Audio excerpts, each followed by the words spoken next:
Keberadaan gamelan Banjar sudah ada sejak zaman kerajaan negara Dipa pada abad ke-14 yang dibawakan oleh Pangeran Suryanta ke Kalimantan Selatan bersamaan dengan wayang kulit Banjar dan Senyata Kris sebagai hadiah kerajaan Majapahit. Pada masa itu sendiri, masyarakat Kalimantan Selatan dianjurkan untuk meniru budaya Jawa. Pasca runtuhnya kerajaan negara Daha tahun 1526, ada beberapa pemuka adat seni yang mengajarkan seni gamelan dan seni lainnya kepada masyarakat, yaitu 1. Datu Taruna sebagai penabuh gamelan, Datu Taya sebagai dalang wayang kulit, dan Datu Putih sebagai penari topeng masa Pangeran Hidayatullah. Prabu-prabu gamelan ini disuruh belajar menabuh gamelan mereka di Keraton Solo.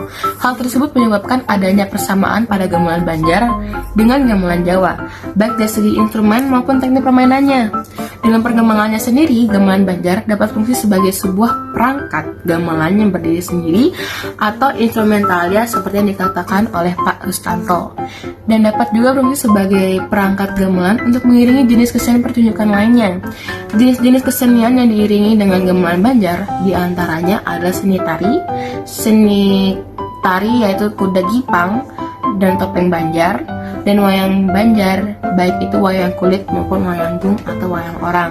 Pertunjukan yang diiringi oleh gamelan Banjar kerap dipergunakan kepada acara-acara seremonial dan sakral.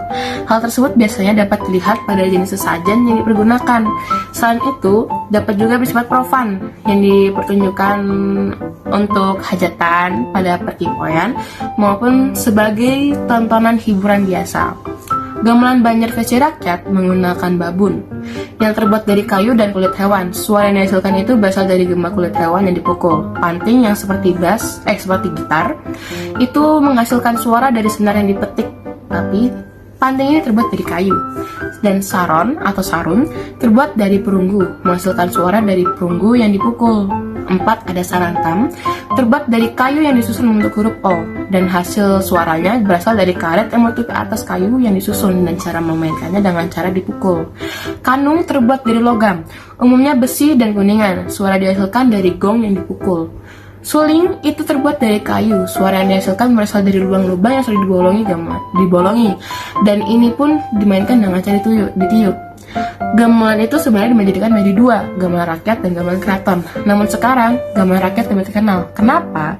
Karena biasanya dipadukan dengan musik dangdut. Sedangkan gamelan keraton sudah berpunah. Karena gamelan keraton ini sendiri terlalu kaku untuk dipadukan dengan alat musik lainnya. Dan sekarang banyak warga yang mengenal gamelan rakyat karena dangdut, bukan karena lagu-lagu atau pertunjukan yang dihasilkan sendiri.